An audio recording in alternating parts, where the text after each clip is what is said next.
హస్మత్పేటలో హైడ్రా కూల్చివేతల అంశం రాజకీయంగా మరింత వేడెక్కుతుంది. బాధితులకు న్యాయం చేయాలని మల్కాజ్గిరి ఎంపీ ఈటెల రాజేందర్ ప్రభుత్వాన్ని డిమాండ్ చేశారు. ప్రభుత్వ భూముల పరిరక్షణ పేరుతో దశాబ్దాలుగా నివసిస్తున్న పేదల ఇళ్లను కూల్చివేయడం అమానుషమని ఆయన మండిపడ్డారు. బాధితులు ఆయన నివాసానికి వెళ్లి తమ గోడును వినిపించారు. భూమాఫియాపై చర్యలు తీసుకుని బాధితులకు న్యాయం చేయాలని ఈటెల రాజేందర్ చేసిన డిమాండ్ ఇప్పుడు చర్చనీయాంశంగా మారింది. హైదరాబాద్ నగరంలో ప్రభుత్వ భూముల్ని కాపాడే పేరిట హైడ్రా వేలాది మంది పేదల ఇళ్ళు కూల్చేస్తుంది. మేము ఒకటే ఈ ప్రభుత్వాన్ని హెచ్చరిస్తూ ఉన్నాం. గతంలో ఏ పేదలకైతే భూములు అమ్మినరో ఆ జాగాలల్లో ఇల్లు కట్టుకొని ఉన్నారో, కరెంటు కనెక్షన్లు వచ్చినాయో, చాలామంది జీవో నంబర్ 58 కింద 59 కింద రెగ్యులైజ్ చేసుకున్నారో అలాంటి వాళ్ళ జోలికి పోవద్దని చెప్పి రాజకీయ పార్టీలు మాత్రమే కాకుండా కోర్టులు కూడా అనేకసార్లు మొట్టకాయలు వేసింది.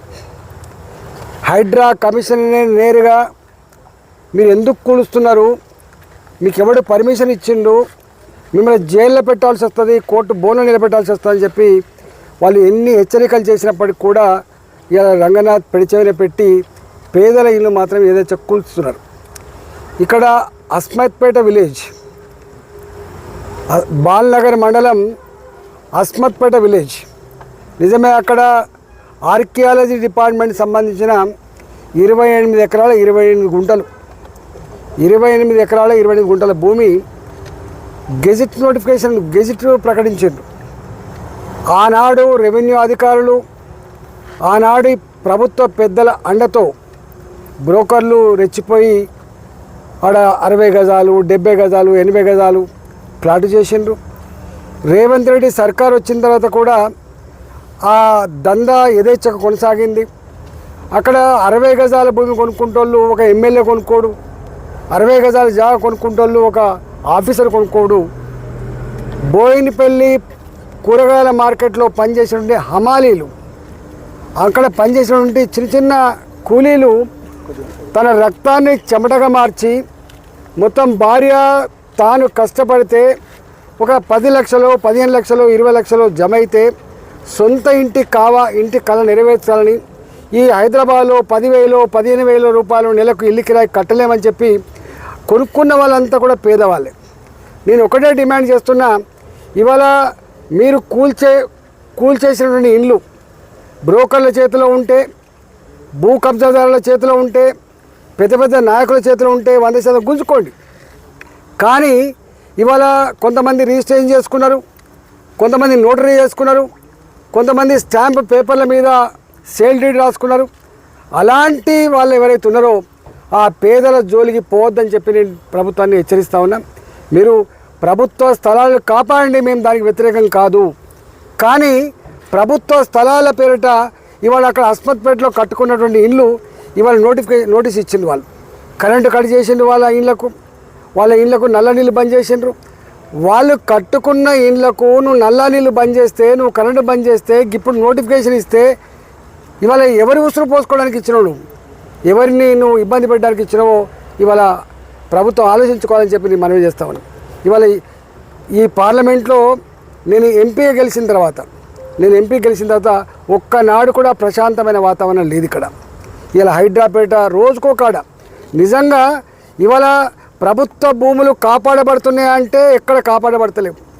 ఇలా ఎక్కడ చూసినా ఎంఆర్ఓల మీద ఏసీబీ రైడ్ చేసినా, లేదా భూములు కొలిసేటువంటి డిపార్ట్మెంట్ సర్వే డిపార్ట్మెంట్ అధికారుల మీద వాళ్ళు దాడులు చేసినా, స్టాంప్స్ అండ్ రిజిస్ట్రేషన్స్ వాళ్ళ మీద దాడులు చేసినా కోట్ల కొలది రూపాయలు లాకర్లు దొరుకుతూ ఉన్నాయి, కోట్ల కొలది రూపాయలు పరుపుల కింద ఉంటా ఉన్నాయి.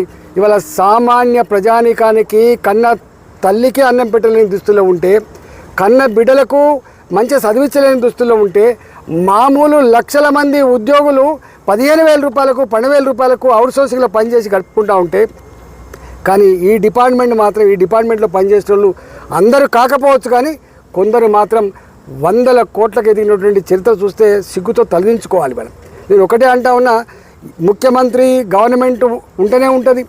ఇవాళ ఆనాటి ముఖ్యమంత్రి, ఆనాటి గవర్నర్, ఆనాటి కలెక్టర్లు ఇంత జరుగుతున్నా కూడా ఇంత జరుగుతున్నా కూడా ఎందుకు చోద్యం చూసిండ్రు? ఇవాళ ప్రధానికి పోలీసులను వాడుకోవాలి. ఇవాళ చేసే పని అంతా చేస్తారు. కూలగొట్టాలంటే పోలీసులు కావాలి, భూ కబ్జాదారుల దగ్గర పోవాల్సిన పోలీసులు. ఇవాళ రెవెన్యూ చట్టాలు పగడబందీగా అమలు చేసి ఉంటే ఇవాళ ఇంత దుఃఖం, ఇంత వేదన అక్కర ఉండేదా?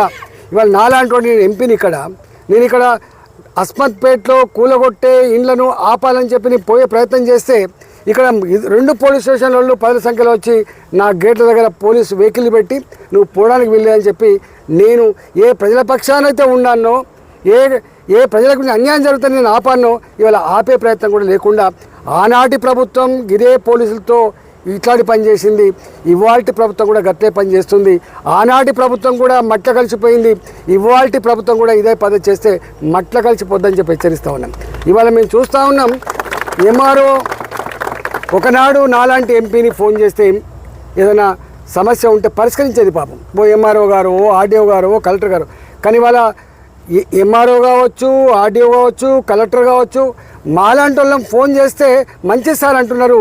కానీ తిరిగి అలసిపోయిన తర్వాత వాళ్ళు పోతే మీరు ఇక్కడ కాదు, అధికార పార్టీ మంత్రి దగ్గరికి పో, అధికార పార్టీ నాయకుల దగ్గరికి పో, వాళ్ళు చెప్తే మేము ఇస్తాం అంటే మంత్రులకు తెలియకుండా ఏ పని చేసే పరిస్థితి లేదు. ఆనాడు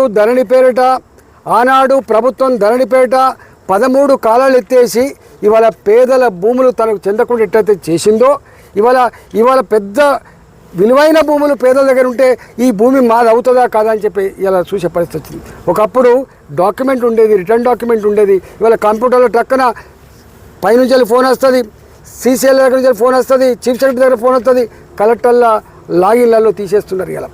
ఇవాళ నాకు తెలిసి ఈ ప్రభుత్వం గతంలో ఉన్న ప్రభుత్వం లక్షల కోట్ల విలువైన